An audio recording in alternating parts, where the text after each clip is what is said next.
नमस्कार दोस्तों। आज की कहानी है अम्मा जैसा कोई नहीं। अस्पताल के शांत वातावरण में वह ना जाने कब तक सोती रहती अगर नर्स की मधुर आवाज़ कानों में न गूंजती। मैडम जी, ब्रश कर लो, चाय लाई हूँ। वह ब्रश करने को उठी तो उसे हल्का सा चक्कर आ गया। अरे अरे मैडम जी, आपको बेड से उतरने की जरूरत नहीं, यहाँ बैठे बैठे ही ब्रश कर लीजिए। साथ लाई ट्रॉली खिसकाकर नर्स ने उसे ब्रश कराया। तौलिए से मुंह पोंछा, बेड को पीछे से ऊपर किया, सहारे से बैठाकर चाय बिस्कुट दिए। चाय पीकर वह पूरी तरह से चौतन्य हो गई। नर्स ने अखबार पकड़ाते हुए कहा, किसी चीज की जरूरत हो तो बेड के साथ लगा बटन दबा दीजिएगा, मैं आ जाऊंगी। 50 वर्ष की उसकी जिंदगी के ये सबसे सुख क्षण थे। इतने इत्मीनान से सुबह की चाय पीकर अखबार पढ़ना उसे एक सपना सा लग रहा था। जब तक अखबार खत्म हुआ, नर्स नाश्ता व दूध लेकर हाजिर हो गई। साथ ही वह कोई दवा भी खिला गई। उसके बाद वह फिर सो गई और तब उठी जब नर्स उसे खाना खाने के लिए जगाने आई। खाने में 2 सब्जियां, दाल, सलाद, दही, चावल, चपातियां और मिक्स फ्रूट थे। घर में तो दिन भर की भागदौड़ से थकने के बाद किसी तरह एक फुल्का गले के नीचे उतरता था, लेकिन यहाँ वह सारा खाना बड़े इत्मीनान से खा गई थी। नर्स ने खिड़कियों के पर्दे खींच दिए थे। कमरे में अंधेरा हो गया था। एसी चल रहा था। निश्चिता से लेटी वह सोच रही थी, काश सारी उम्र अस्पताल के इसी कमरे में गुजर जाए। कितनी शांति व सुकून है यहाँ। किंतु तभी चिंतित पति व असहाय अम्मा का चेहरा उसके आंखों के सहारे घूमने लगा। उसे अपनी सोच पर ग्लानि होने लगी कि घर पर अम्मा बीमार है। 2 महीने से वे बिस्तर पर ही है। 2 दिन पहले तक तो वही उन्हें हर तरह से संभालती थी। पति निश्चित भाव से अपना व्यवसाय संभाल रहे थे। अब ना जाने घर की क्या हालत होगी। अम्मा उसके यानी अन्नू के अलावा किसी और की बात नहीं मानती। अम्मा चाय, दूध, जूस, नाश्ता, खाना सब उसी के हाथ से लेती थी। किसी और से अम्मा अपना काम नहीं करवाती। अम्मा की हल्के हाथों से मालिश करना, उन्हें नहला धुलाकर उनके बाल बनाना, सभी काम अन्नू ही करती थी। सब कुछ ठीक चल रहा था। लेकिन अम्मा के साथ साथ आने जाने वाले रिश्तेदारों की सुबह से लेकर रात तक खातिरदारी भी उसे ही करनी पड़ती थी। उसे हाई ब्लड प्रेशर था। अम्मा और रिश्तेदारों के बीच चक्कर धीनी बनी। आखिर वह एक रात अत्यधिक घबराहट व ब्लड प्रेशर की वजह से फोर्टिस अस्पताल में पहुंच गई थी। आनन फानन उसे ऑक्सीजन लगाई गई। 2 दिन बाद एंजियोग्राफी भी की गई, लेकिन सब ठीक निकला। आर्टरीज में कोई ब्लॉकेज नहीं था। जब स्ट्रेचर पर डालकर उसे एंजियोग्राफी के लिए ले जा रहे थे, तब फीकी मुस्कान लिए पति उसके कंधे पर हाथ रखते हुए बोले, चिंता मत करना, आजकल तो ब्लॉकेज का इलाज दवाओं से हो जाता है। वह मुस्कुरा दी थी। आप व्यर्थ ही चिंता करते हैं, मुझे कुछ नहीं है। उसकी मजबूत इच्छा शक्ति के पीछे अम्मा का बहुत बड़ा योगदान रहा। अम्मा के बारे में सोचते हुए वह पुरानी यादों में घिरने लगी थी। उसकी माँ तो उसे जन्म देते ही चल बसी थी। भैया उससे 15 साल बड़े थे। लड़की की चाह में बड़ी उम्र में माँ ने डॉक्टर के मना करने के बाद भी बच्ची पैदा करने का जोखिम उठाया था और उसके पैदा होते ही वह चल बसी थी। पिताजी ने अन्नू की वजह से तलाकशुदा युवती से पूर्ण विवाह किया था, लेकिन परिस्थितियां ऐसी बनती गई कि अंततः नाना नानी के घर ही उसका पालन पोषण हुआ था। भैया हॉस्टल में रहकर पड़े बड़े। सौतेली माँ की वजह से पिता, भैया और वह एक ही परिवार के होते हुए भी 3 अलग अलग किनारे बन चुके थे। वह 12वीं की परीक्षा दे रही थी कि तभी अचानक नानी गुजर गई। नाना ने उसे अपने पास रखने में असमर्थता दिखाई थी। दामाद जी, मैं अकेले अब अन्नू की देखभाल नहीं कर सकता। जवान बच्ची है, अब आप इसे अपने साथ ले जाओ। ना चाहते हुए भी उसे पिता और दूसरी माँ के साथ जाना पड़ा। दूसरी पत्नी से पिता की एक नकचड़ी बेटी भी विभू भी हुई थी, जो उसे बहन के रूप में बिल्कुल बर्दाश्त नहीं कर पा रही थी। घर में तनाव का वातावरण बना रहता था, जिसका हल नई माँ ने उसकी शादी के रूप में निकालना चाहा। वह अभी पढ़ना चाहती थी मगर उसकी मर्जी कब चल पाई थी। बचपन में जब पिता के साथ रहना चाहती थी तब जबरन नानिया नानी के घर रहना पड़ा और जब वहाँ के वातावरण में रच बस गई तो अजनबी हो गई। पिता के घर वापस आना पड़ा था। उन्हीं दिनों बड़ी बुआ की बेटी के विवाह में उसे भागदौड़ के साथ काम करते देख बुआ की देवरानी को अपने इकलौते बेटे दिनेश के लिए वह भाग गई थी। अकेले में उन्होंने उसके सिर पर स्नेह से हाथ फेरा तथा आश्वासन भी दिया कि वे उसकी पढ़ाई जारी रखेगी। पिताजी ने चटमंगनी पट ब्याह कर अपने सिर का बोझ उतार फेंका। अन्नू की पसंद नापसंद का तो सवाल ही नहीं था। विवाह के समय छोटी बहन विभू जीजा जी के जूते छिपाने की जुगत में लगी थी, लेकिन जूते नंद ने पहले से ही एक थैली में डालकर अपने पास रख लिए थे। मंडप में बैठी अम्मा यह सब देख मन मन मुस्कुरा रही थी। तभी नंद के बच्चे ने कपड़े खराब कर दिए और वह जूतों की थैली अम्मा को पकड़ाकर उसके कपड़े बदलवाने चली गई। लौटकर आई तो अम्मा ने थैली लेकर वह फिर मंडप में ही डटी रही।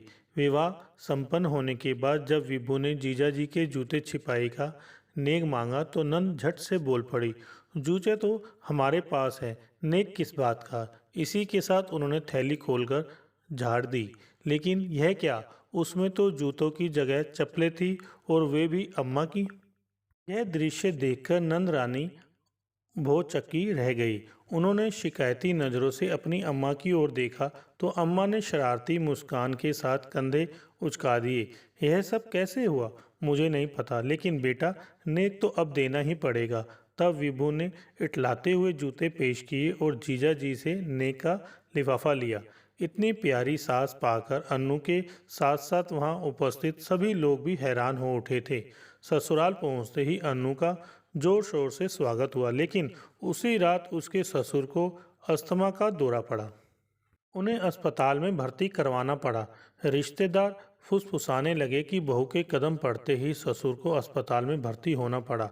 अम्मा के कानों में जब यह शब्द पड़े तो उन्होंने दिलेरी से सबको समझा दिया कि इस बदलते मौसम में हमेशा ही बाबूजी को अस्थमा का दौरा पड़ जाता है।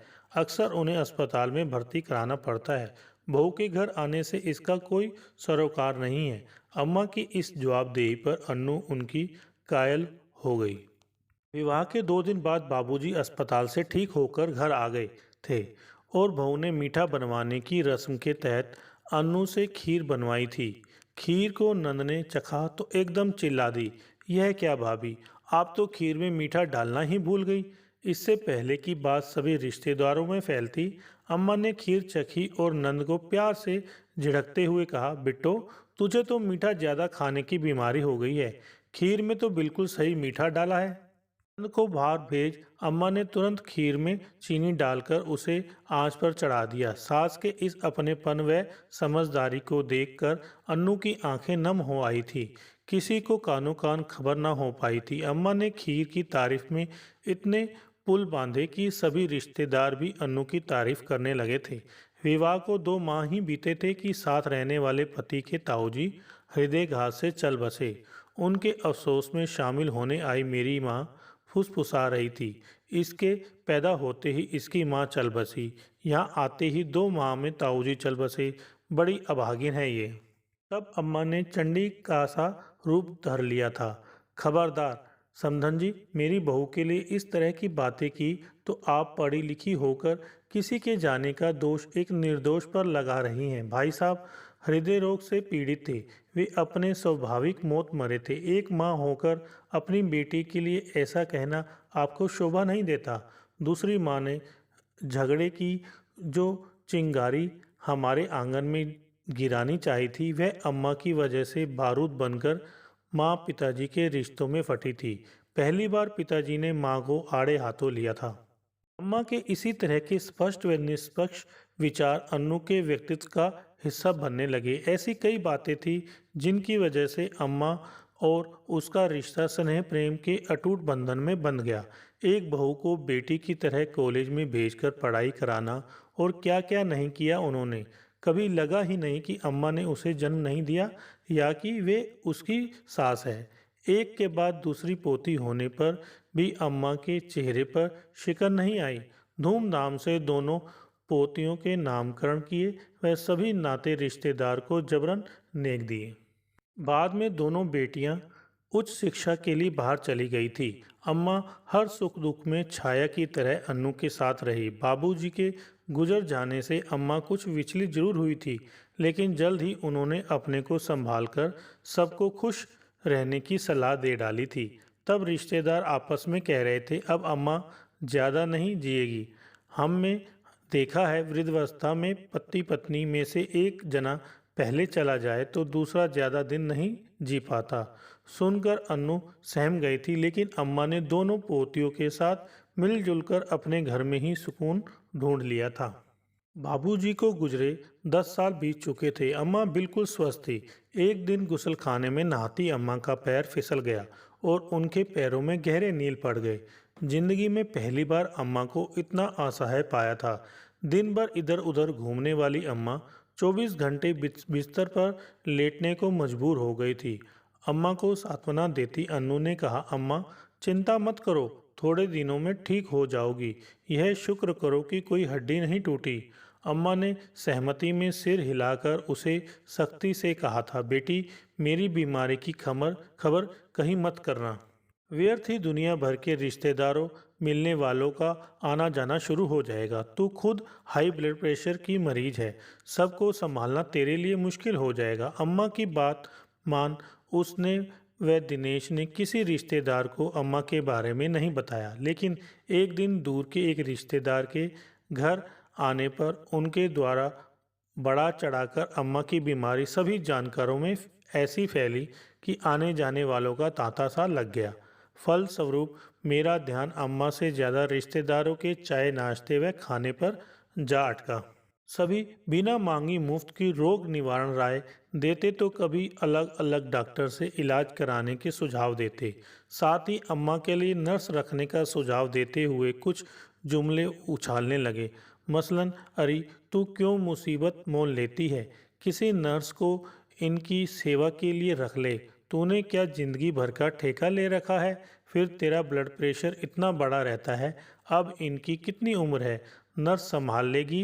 इधर अम्मा को भी ना जाने क्या हो गया था, वे भी चिड़चिड़ी हो गई थी। हर 5 मिनट में उसे आवाज़ दे देकर बुलाती। कभी कहती कि पंखा बंद कर दे, कभी कहती पंखा चला दे, कभी कहती पानी दे दे, कभी पोटी पर बैठाने की जिद करती।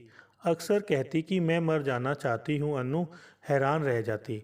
रिश्तेदारों की खातिरदारी और अम्मा की बढ़ती जिद के बीच भागम भागकर वह परेशान हो गई थी। ब्लड प्रेशर इतना बढ़ गया कि उसे अस्पताल में भर्ती होना पड़ा। 3 दिन अस्पताल में रहने के बाद जब मैं घर आई तो देखा घर पर अम्मा की सेवा के लिए नर्स लगी हुई थी। उसने नर्स से पूछा, अम्मा नाश्ता खाना आराम से खा रही है? उसने सहमति से सिर हिला दिया।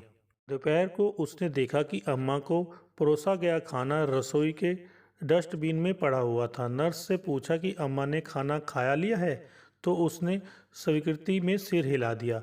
यह देखकर वह परेशान हो उठी। इसका मतलब 3 दिन से अम्मा ने ढंग से खाना नहीं खाया है। नर्स को उसने उसके कमरे में आराम करने भेज दिया और स्वयं अम्मा के पास चली गई। अन्नू को देखते ही अम्मा की आंखों से आंसू बहने लगे।